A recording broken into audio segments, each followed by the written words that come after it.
আপনি ভোটের আগে বলছেন সব বাস্তবায়ন করবেন, সব ঠিক করে ফেলবেন, কিন্তু ভোটের পরে যখন আলটিমেট মেজরিটি পেয়ে গেলেন তখন সেই অহংকারে হয়ে উঠলেন, প্রতারণা করলেন। অতটা অবুঝ আমাদের বাঙালি জাতি আর নাই। রিক্সা উঠলেও রিক্সাওয়ালা বলে বিএনপি প্রতারণা করতো, সিএনজিওয়ালা বলে বিএনপিটা করতেছে। সংস্কারগুলো যে অধ্যাদেশগুলো অন্তর্বর্তীকালীন সরকারের আমলে যে অধ্যাদেশগুলো দেওয়া হয়েছে, সেই অধ্যাদেশগুলো যেগুলো সরকারকে জবাবদিহিতার আওতায় আনতো, সেই অধ্যাদেশগুলোকে সরকার বাতিল করে দিয়েছে, ল্যাপস করে দিয়েছে। বলে রাখি, এই যে ল্যাপস করা সেটাও কিন্তু সংসদে, প্রথম সংসদে গিয়েছি জেনেছি। আমি একেবারে সেটি কথাটাই বলতেছি, মাটির মানুষ, মাটি থেকে উঠে এসে আমাদের যে উপলব্ধি, আমার পুলিশি রাষ্ট্র, আমি সেই যখন আমার বয়স 10-11 বছর 12 বছর, তখন থেকে বিএনপি নেতাদের মুখে পুলিশি রাষ্ট্র, পুলিশি রাষ্ট্র, পুলিশি রাষ্ট্র এই শব্দটা শুনতে শুনতে শুনতে শুনতে 2024 পর্যন্ত পার করেছি। এমনকি 2025-26 আমি নির্বাচনের আগ পর্যন্ত পুলিশি রাষ্ট্র শব্দটা শুনেছি বিএনপি নেতাদের মুখ থেকে, একেবারে সেটা বিএনপি শীর্ষ পর্যায়ের নেতাদের মুখ থেকে। কিন্তু সেই পুলিশকে জবাবদিহিতার আওতায় আনার জন্য যারা বিভিন্ন দলের জড়িত, বিভিন্ন ভাবে সরকারি দলের লাঠিয়া হিসেবে ব্যবহৃত হচ্ছে, যাদের সাথে জনগণ একটা বৈরিতা তৈরি হয়ে গিয়েছে, যারা জনগণের সেবক, জনগণকে সাপোর্ট দেওয়ার কথা, জনগণকে নিরাপত্তা দেওয়ার কথা, সেই থেকে সাধারণ জনগণের সাথে বৈরিতা তৈরি হয়েছে, তাদেরকে জনগণের সেবক হিসেবে নতুন করে জনগণের সেবা দান উৎসাহ দিবে এইরকম কিছু আইন করার জন্য, এবং জবাবদিহিতা আনার জন্য পুলিশ কমিশন করা হয়েছে।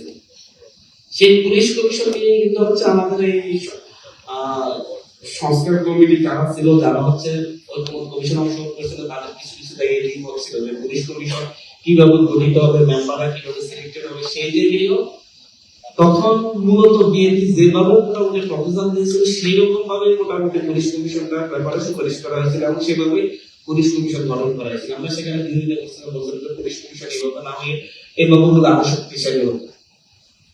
কিন্তু সেটাও আমাদের বর্তমান সরকারি দলের কাছে আলটিমেট মেজরিটি পাওয়ার পরে আর পছন্দ হচ্ছে না, তার পর্যন্ত পছন্দ হচ্ছে, এবং সেই পুলিশ কমিশন বাতিল করে দিল।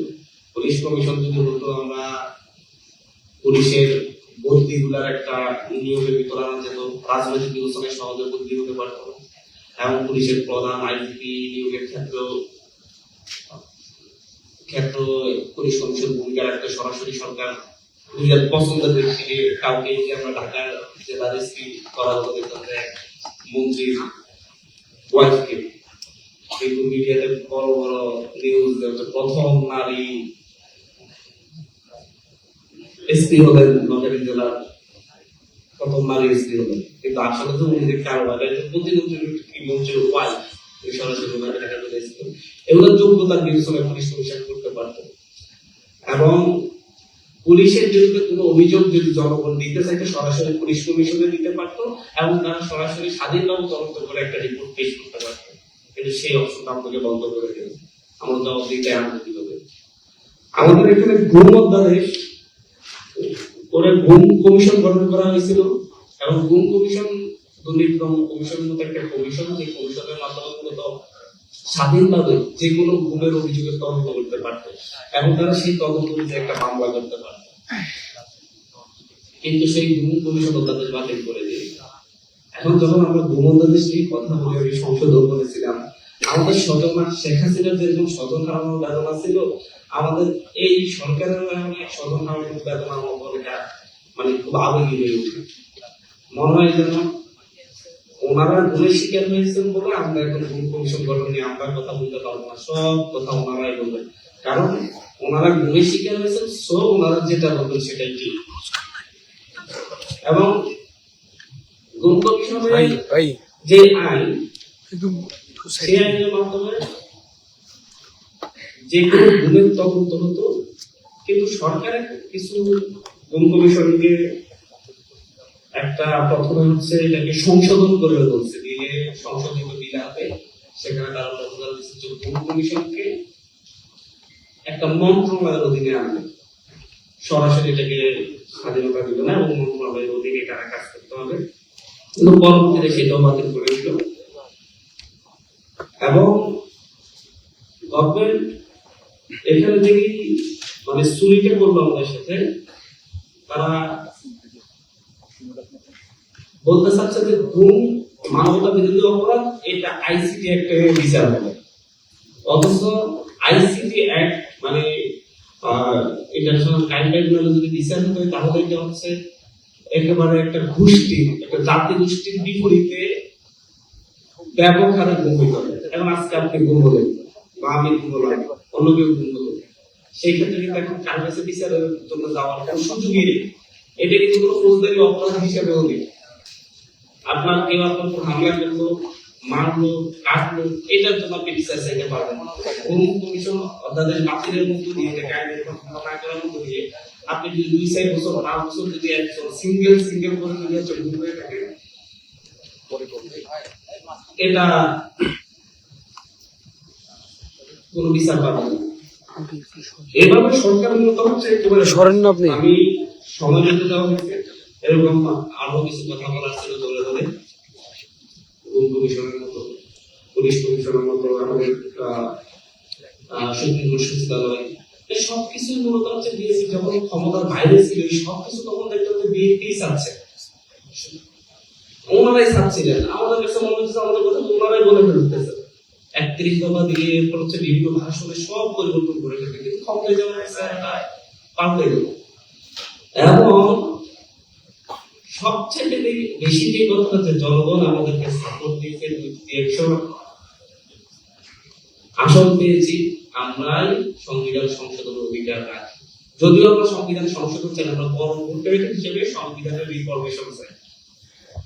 আমরা বিএনপির সাথে জাতীয় নাগরিক পার্টি, এনসিপি সহ বাকি রাজনৈতিক দলের কমিশনের সমঝোতায় রিফরমেশনের কথা এসেছে। এর আগে আমরা নতুন সংবিধান চেয়েছিলাম, এই রিফরমেশনের থেকে সরে গেলে জাতীয় নাগরিক পার্টি, এনসিপি সহ আমরা যারা নতুন জুলাই গণঅভ্যুত্থানে নেতৃত্ব দিয়েছি এবং আমাদের সাথে যারা ছিল তাদের থেকে আমরা এখন নতুন সংবিধান চাই। যেহেতু বিএনপি তাদের কোনো জায়গা থেকে সরে আসছে, আমাদের সেই আমাদের যেতে হবে। তো বিএনপি যখন এই কথাটা বলে যে হচ্ছে জনগণ আমাদেরকে সাপোর্ট দিয়েছে, 51% আমরা সাপোর্ট দিয়েছি, শুধু আমরা যেভাবে চাইবো সেভাবে হবে এবং আমরাই এই অধিকারটা রাখি। আমি ওনাদেরকে প্রশ্ন করতে চাই, আসলে হচ্ছে আপনারা তখন বলতেন যে গণভোটের যে সাইটটা প্রশ্ন দেওয়া হয়েছে, সেই সাইটটা প্রশ্নের সাথে আমরা একমত না এবং এই অনুযায়ী আপনার গণভোটে হারা দিলেও আমরা এই সাইটটা প্রশ্নের বাস্তবায়ন আমরা করবো না। তাহলে দেখা যাচ্ছে কত পার্সেন্ট ভোট পায়। তাহলে 220টা আসনকে 150 আসন পাইতেন কিনা সেটা দেখা যায়, সেটা তো কথা বলা নাই। ওই যে জনগণের চাপে বুঝতে পারছেন যে মানুষ এটার বিরুদ্ধে গেলে আপনাদেরকে ভোট দিবে না, নিজ মুখে স্বীকার করতেছেন যে আমরা চাপের করে আমরা স্বীকার করেছি যে হচ্ছে গণভোটে না চাইছি, চাপের করে। কার চাপ? জনগণের চাপ ছিল এবং জনগণ আপনাদেরকে বিশ্বাস করছে, আপনারা সেই বিশ্বাস গ্রহণ করতেছেন এবং সেই বিশ্বাসের জায়গা থেকে শুনে আসতেছে। এই প্রতারণা আসলে হচ্ছে এই কারণে এই দেশের মানুষ কিছুদিন সহ্য করবে হয়তো, কিন্তু দীর্ঘদিন সহ্য করবে। মানুষ আপনাদেরকে বিশ্বাস করছে, আপনারা বলছেন আপনারা সকল সংস্কার করবেন, গণভোটের সবকিছু গণভোটের বাস্তবায়ন করবেন, গণভোটের প্রশ্ন বলতে যাচ্ছে ওই যে বলে এখন আমরা 4.5টা প্রশ্নের 3.5টা প্রশ্নের সাথে একমত, হাফ প্রশ্নের সাথে একমত না। সেই কথা আমরা ভোটের আগে বলতেন, আমরা হাফ প্রশ্নের সাথে একমত না, আপনারা গণভোটটা হাত দিলে আমরা এই হাফ প্রশ্ন বাস্তবায়ন করবো না, হাফ বাস্তবায়ন করবো না, 3.5টা প্রশ্ন বাস্তবায়ন করবে, সেটা বাস্তবায়ন করবো। তাহলে দেখা যেত মানুষ আপনাদের কত পার্সেন্ট ভোট দেয়।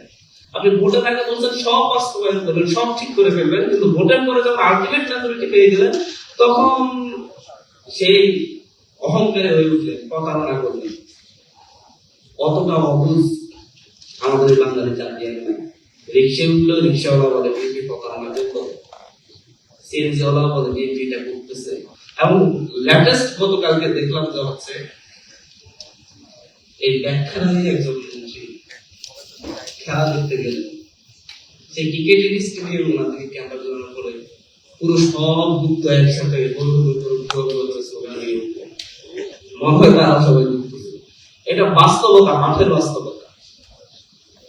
একেবারে সাধারণ প্রত্যেকটা মানুষ ক্ষুব্ধ আছে এবং বিএনপি ক্ষুব্ধতার ভার কতদিন বহন করবে এই সরকার।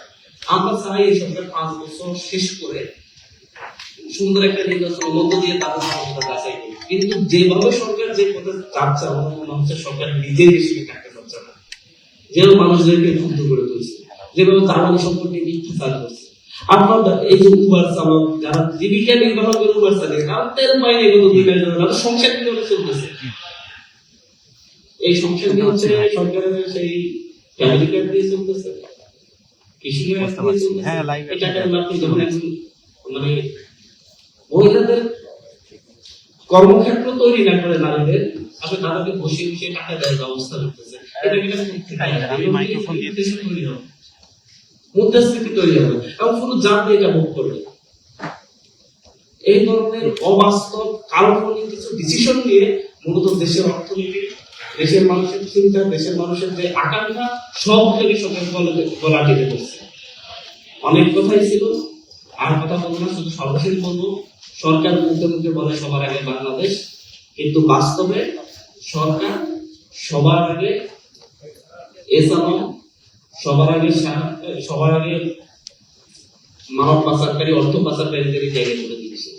এর মধ্য দিয়ে বাংলাদেশকে আবার পিছন থেকে টেনে ধরা হচ্ছে, যাতে করে এই বাংলাদেশ আবার তারা